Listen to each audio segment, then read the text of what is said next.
Ladies and gentlemen, first of all, let me allow to express my warm thanks to Professor Szilágyi for giving me the opportunity to participate on that project, for giving me the opportunity to meet interesting people, and for giving me the opportunity to have a speech in this impressive venue.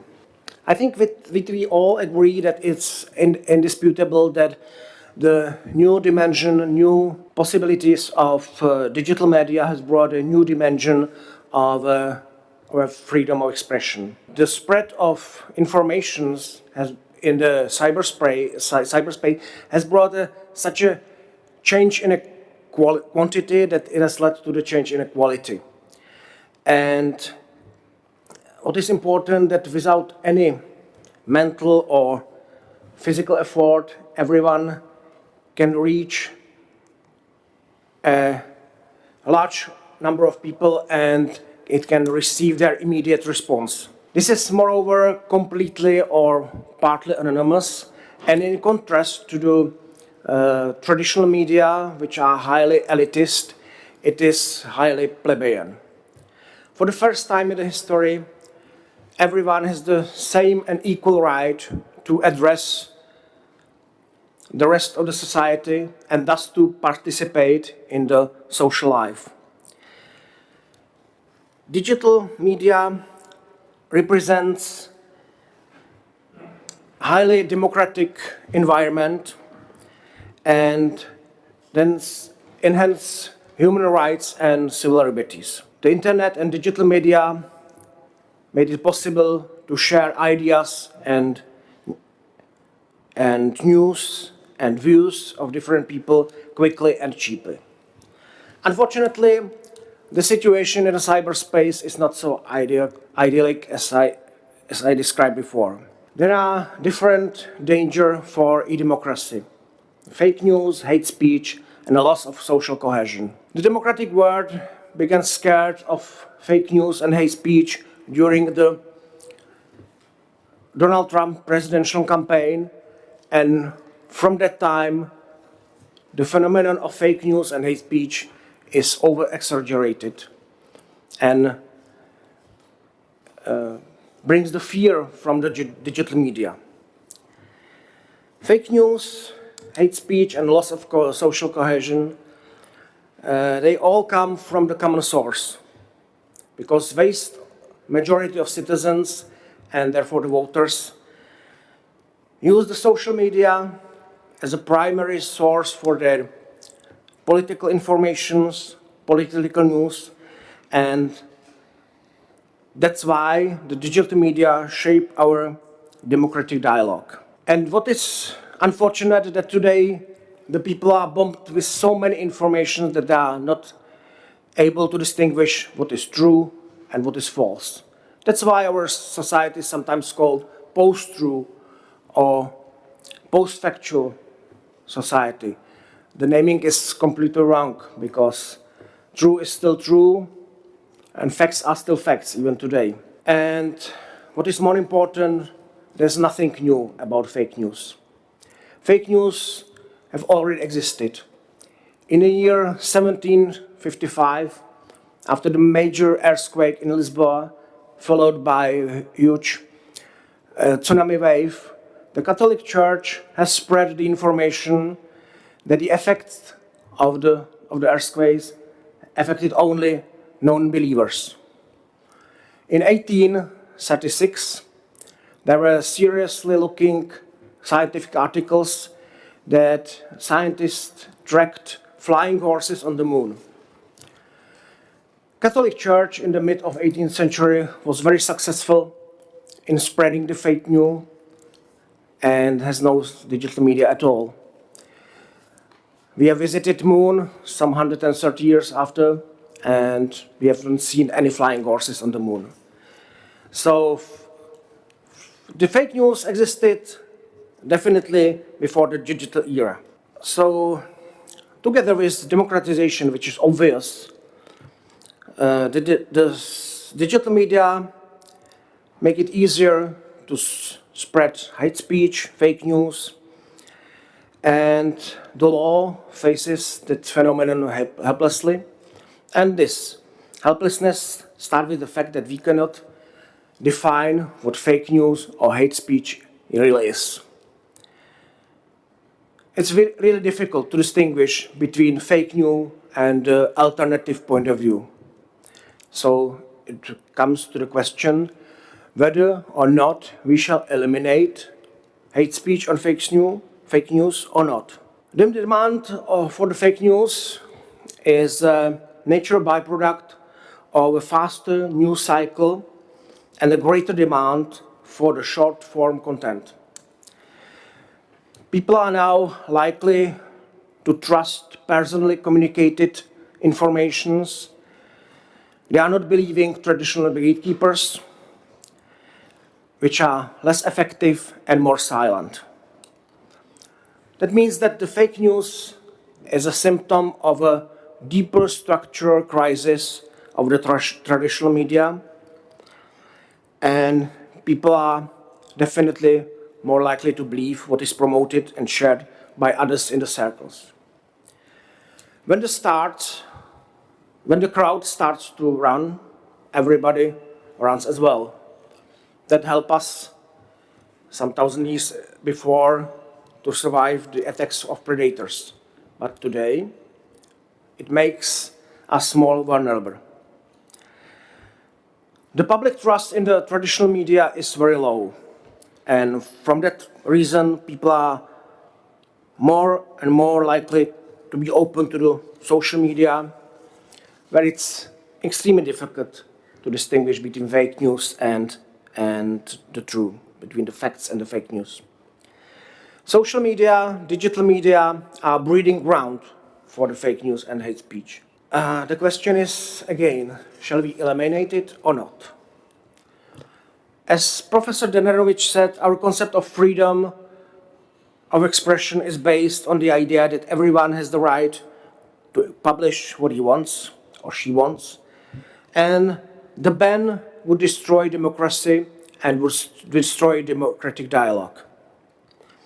There is no reason to have a freedom of expression that only allows speeches that are not harmful. The notion that the absolute protection of the freedom of expression is not based on my naive idea that the speech cannot harm, but on the belief that the free flow and exchange of ideas is beneficial to the society and outweighs the negatives caused by harmful ideas, as well as the hate speech, as well as the fake news. Every censorship is counterproductive because only when the conflicting idea clashes, the truths come out. Deleting posts or blocking users will not eliminate racism, will not eliminate xenophobia, will not eliminate hatred, because they are ingrained in some people. And even those people have the right to express their opinion. The fight against hate speech should take place on another level than the legal or repressive. It should take place on the level of education, of persuasion, because removing of the post or blocking of the users may cover up the true nature of the problem to which society is unable to respond. At the same time, the removal of fake news or hate speech may increase the radicalization of blocked users and push them in the ghetto.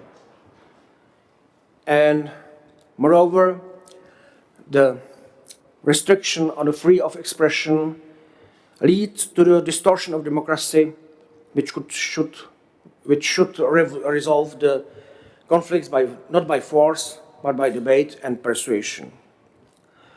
Now to the problem of lost cohesion. There is no evidence that homogeneous society is more democratic society. On the contrary, Nazi Germany was completely homogeneous society, but definitely not democratic. The society has always been polarized. There were rich and poor, There were left and right, there were progressivists, there were conservatives, there were clever people, there were fool people. There was never a society where the lions slept together with sheep. Every society is polarized. United States society is polarized, but still democratic. Hungarian society is polarized, but still democratic. Polish society is polarized, almost democratic. As well as the Czech society is polarized, and we see that it's still democratic. We only see the polarization and division of the society more sharply, and thanks to the digital media. Polarization of the society can even lead to the increase of level of democracy. Of course, there are some boundaries for the loss of social cohesion. When we see on the example of Israel, the society is so divided that it's almost unimaginable that Jews and Arabs would live peacefully in one nation. Do we come to the conclusion that the best regulation of digital media is no regulation? That's not my perception of that problem. The problem is that there are no boundaries for the technological corporations. That's why the digital monopolies have emerged. By removing posts, by blocking users, and content recommendation algorithm, they can influence outcome of the democratic discussion. They can even influence outcome of the elections and the state of democracy in the country. Social media, especially those with a large number of participants, large number of users, are not just a business. They have as well a social and political role as all media. But those digital monopolies have created their own sets of rules which were adopted without public debate, without any control, and which have nothing in common with the law. They were adopted without transparency and without any allowing remedies. In fact, we have nothing about those rules. To a large extent, those rules are applied by automatic filters, probably based on keywords and according to the algorithms which are mysterious for us. The removal of posts and blocking the users cannot be entrusted to the computer. It has to be transparent process managed by the man or the institution.